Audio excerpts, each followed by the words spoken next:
Thank you for that. Ina mana, ina reo, ina iwi, ina rangatira mā, tēnā koutou, tēnā koutou, tēnā koutou katoa.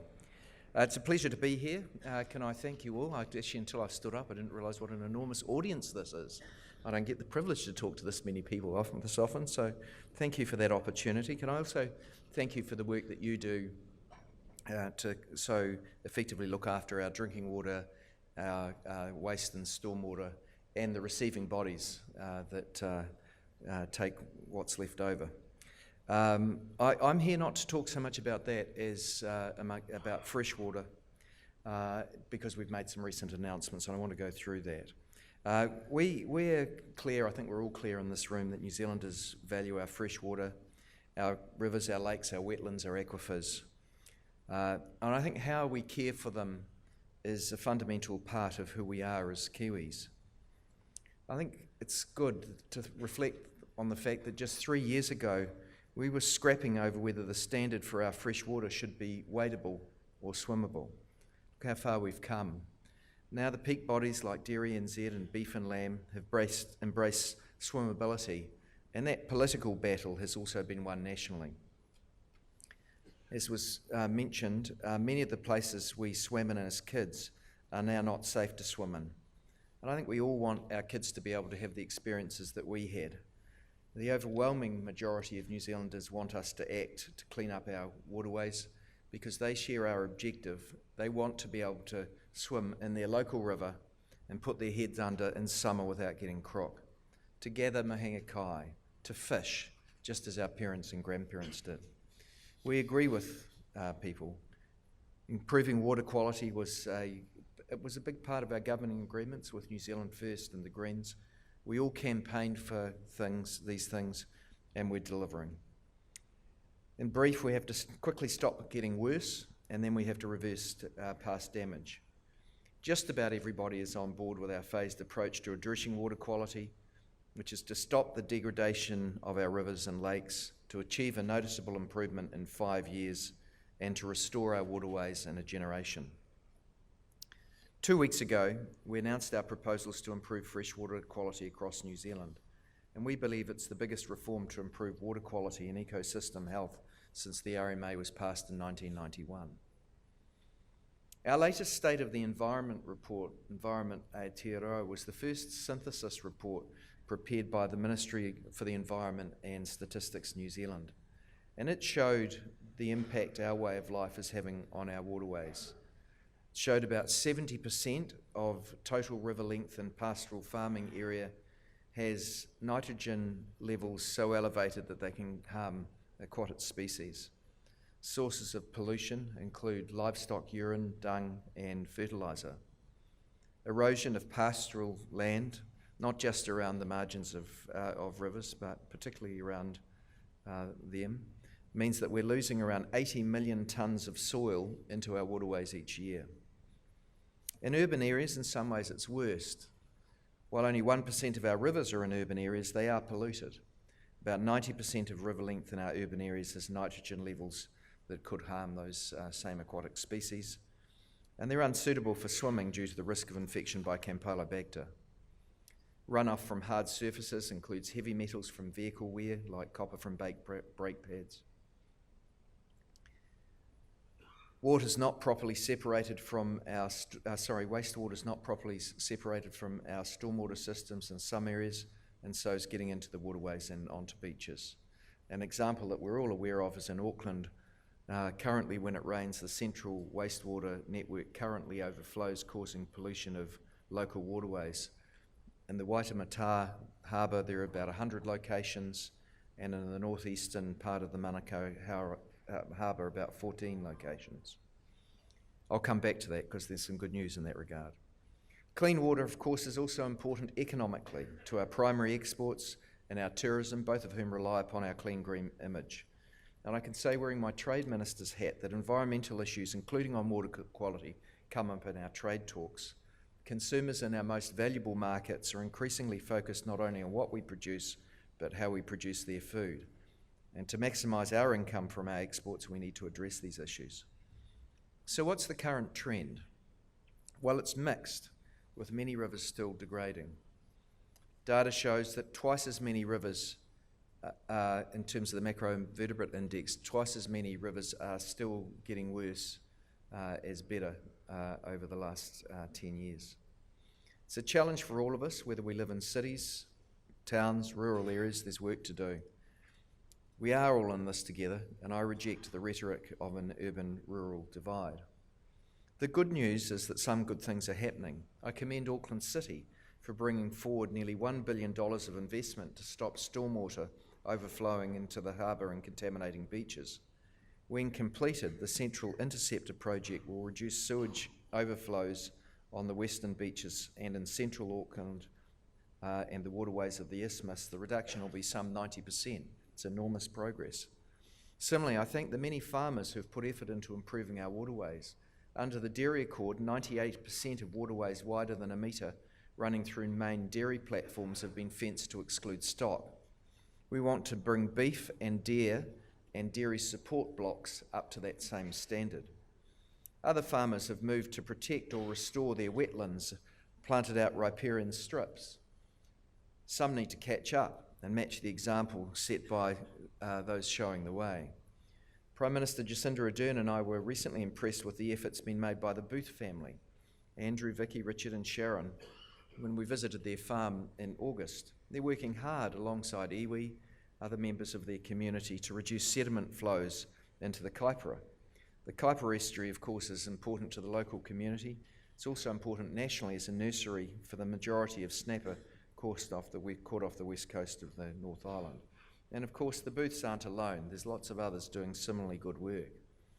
New Zealanders know that some obvious things help, like planting along rivers, stopping stock from getting into them.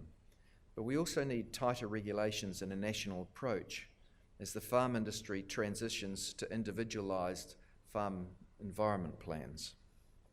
Right now, we have the opportunity to improve the trends that we're seeing, and we do have choices, whether it's in the way we farm, in the way we build our cities. In my view, we need to stop things getting worse quickly. And I'm convinced that if we do, then New Zealanders will give those who are causing the pollution ample time to put things right. We all need to work together. One of the complaints we heard last year from the rural sector was that we weren't focusing enough on urban water issues. We now are, and we have, at the request of the rural sector, put some public emphasis on this as well.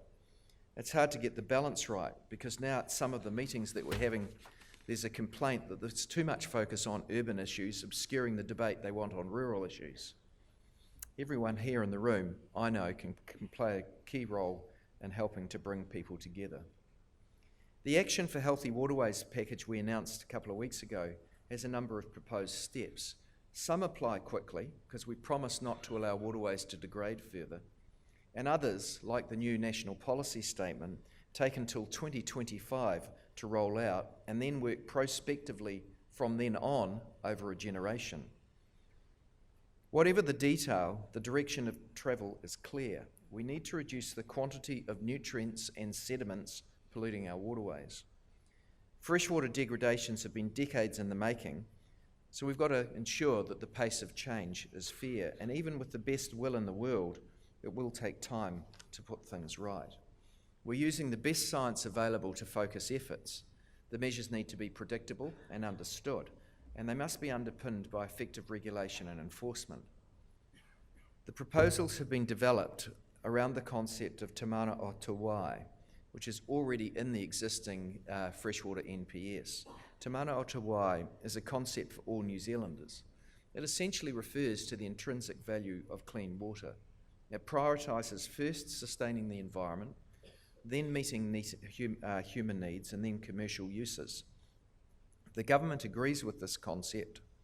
It's put into practice by physical measures to protect or improve our waterways. For example, to protect mahangakai, eels, kura, and whitebait. A healthy waterway is an ecosystem that includes plants, fish, birds, insects, and invertebrates in and on the banks of the waterway, with enough water flowing through it. There are 6 parts to our plan, and I don't have time to detail all of them, but I will briefly list them. The first is an accelerated planning process for regional plans, and an amendment to the RMA to that end gets its first reading in Parliament next week.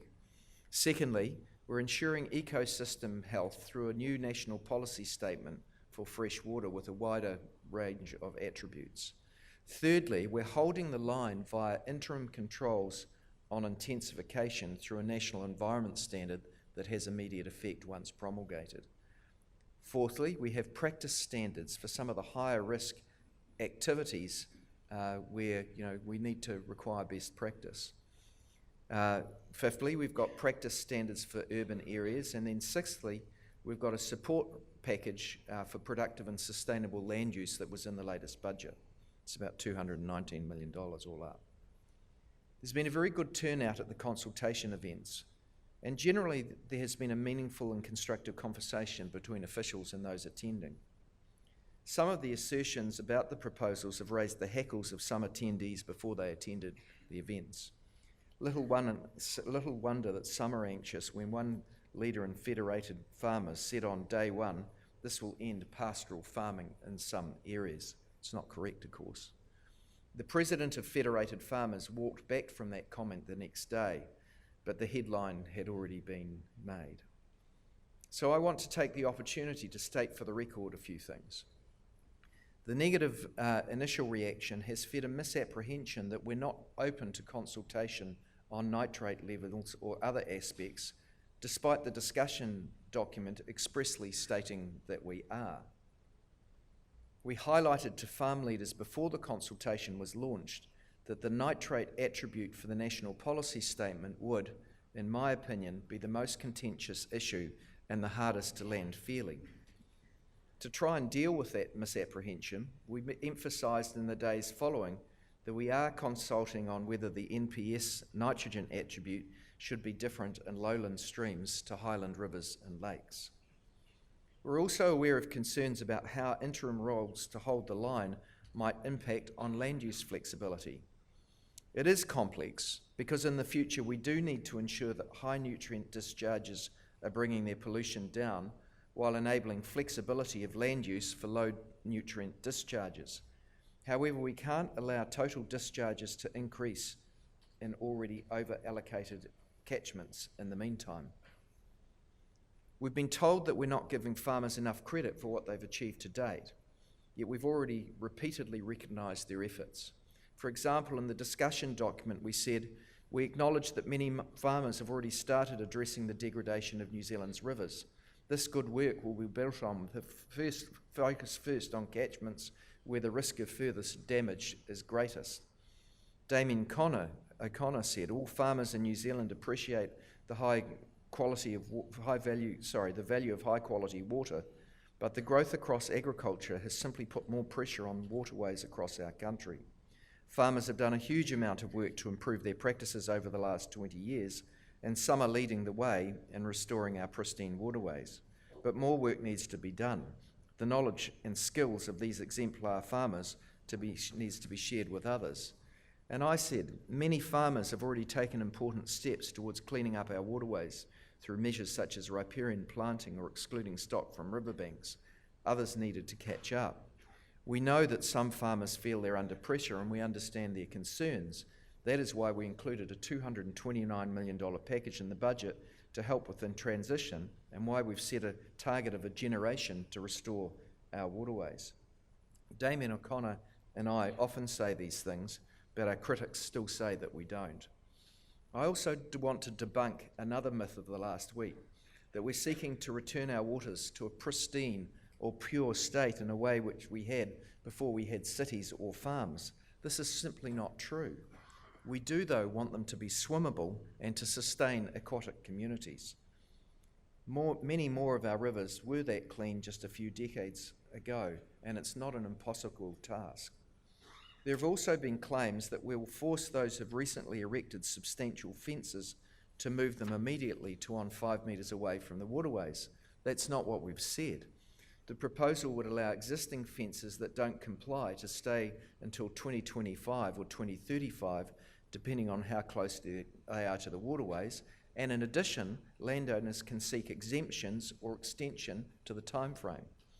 There's also a myth that we expect all our freshwater outcomes to be achieved in the next 5 years.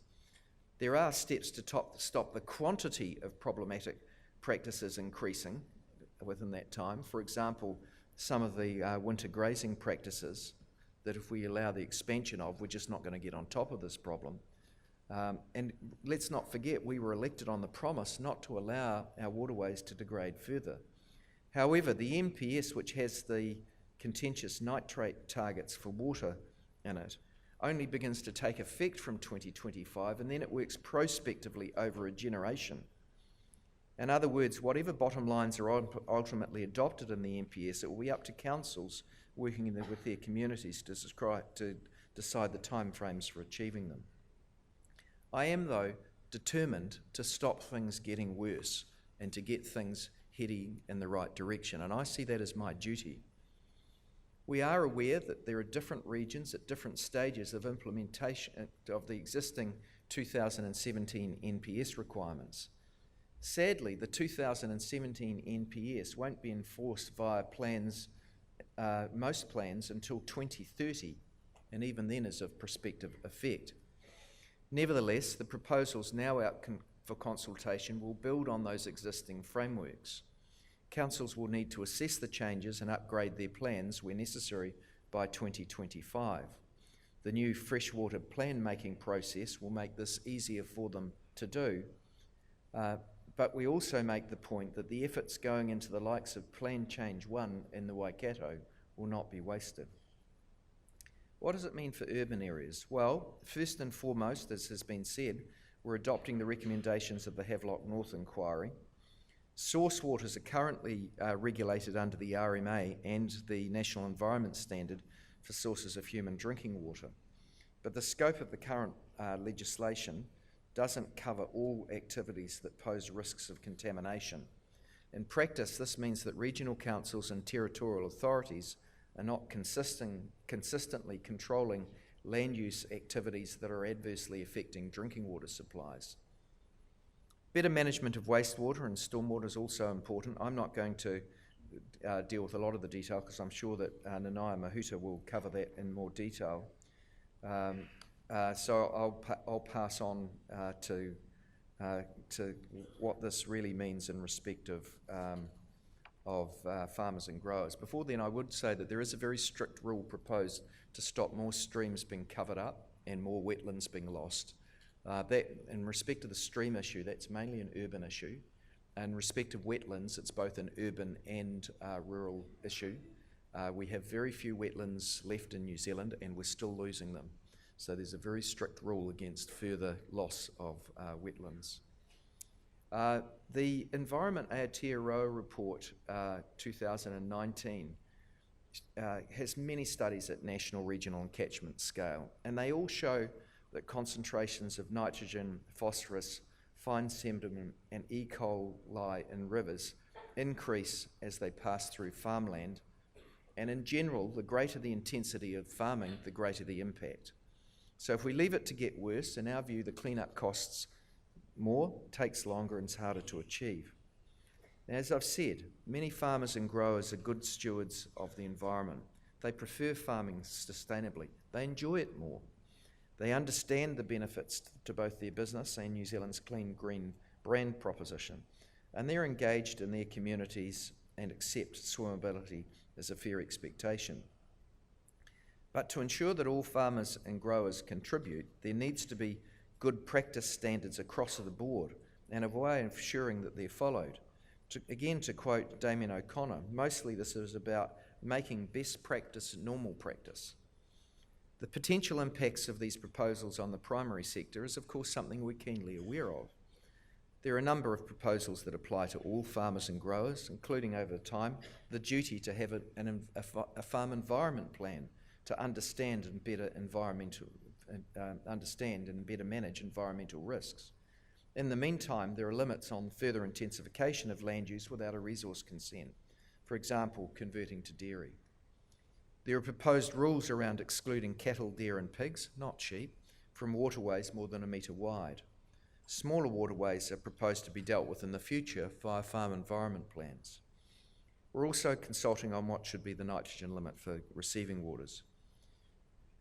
There are some proposals that apply only to specific locations, like these restrictions on draining wetlands and minimum standards for winter grazing, having to get a resource consent for feedlots, and reporting of large water usage by using automated telemetry. The NES includes a proposal to reduce what advisors believe is patently unnecessary and excessive use of nitrogen inputs that the vast majority of farmers find unnecessary. This is different to the NPS requirement that's out there into the future, whatever it may be.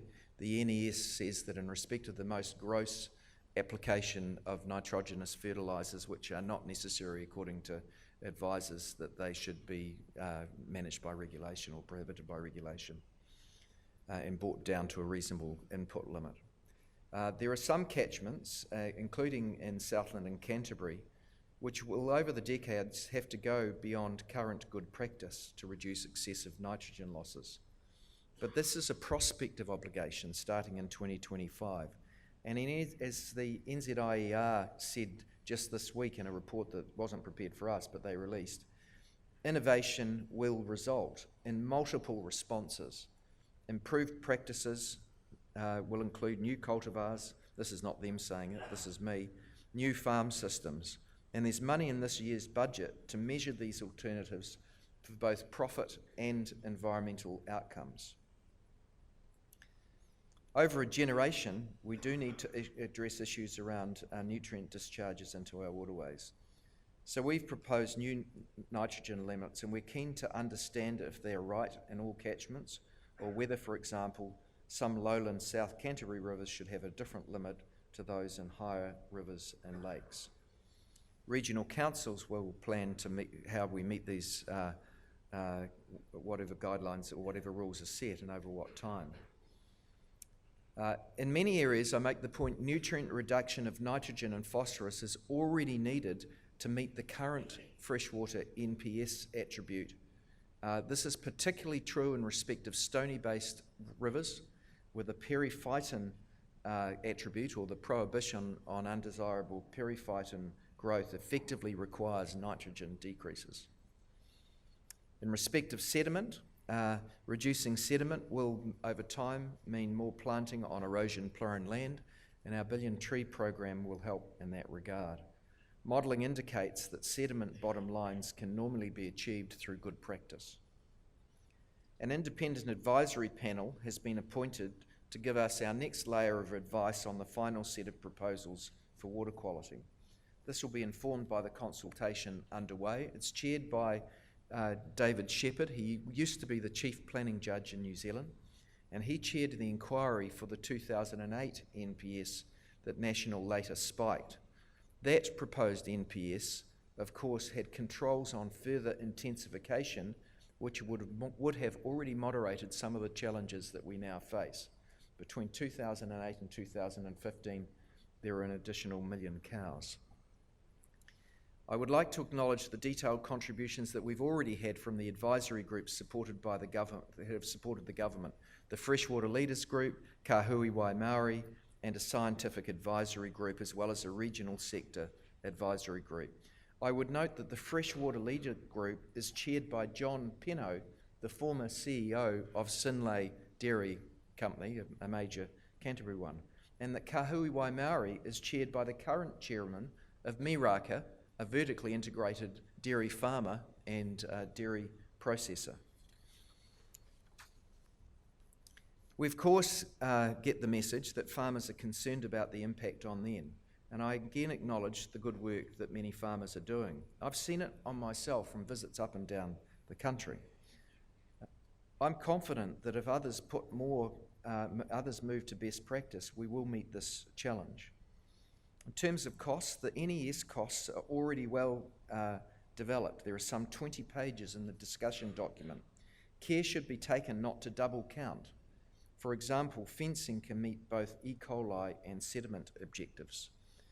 My officials will be doing more work on the impacts and costs, especially around the nitrogen attribute, which is yet to be set finally for the NPS. although I again emphasise that much of this cost is driven by the periphyton attribute and the existing NPS. The 6-week consultation period is similar to that which we use for select committees. However, we have responded to requests for more time and have said we'll receive submissions for 2 weeks thereafter. We do need to start taking action now. We really can't sit on our hands while water quality continues to decline in many rivers. And we believe the longer we wait, the higher the cost of fixing it will be. That is a point that has been emphasised by all of the advisory groups. I want to touch quickly on the question of nutrient allocation and issues raised by the Waitangi Tribunal and its Y2358 report released 2 weeks ago. Cabinet has recognised that allocation issues need to be addressed and had always intended that this be done in a phased way, starting with addressing water quality. Indeed, one of the complaints that we have from sheep and beef representative groups about the interim controls that we have on intensification is that this is effectively a de facto grandparenting of existing high emitters to the detriment of low emitters. We agree that there's something in those concerns, which does mean that allocation issues will need to be addressed. And when we try to resolve these issues, we need to get the balance right between providing water and discharge rights for developed land and underdeveloped land, which is disproportionately owned by Maori. The Essential Freshwater Package is grounded in the belief that if in New Zealand, we, with all of our advantages, if we can't overcome our share of environmental problems, then you can sure as hell be sure that the world won't. It's a pretty depressing alternative, and it's something that drives me, and I think drives most of this people, to do the right thing. Acting now will ensure that our environment can sustain our economy. And I thought of something Governor-General Dame Patsy Reddy said not long ago. It's pretty relevant. The environment is a taonga for all of us, but caring about the environment and caring for the environment are two different things. Sentiment must be accompanied by action. I believe all New Zealanders want to take action, and I encourage you all to have your say on these important issues. I also, though, agree with Te Reda, invest in EVs and hydrogen. Thank you. I have got a couple of, if you've got minutes.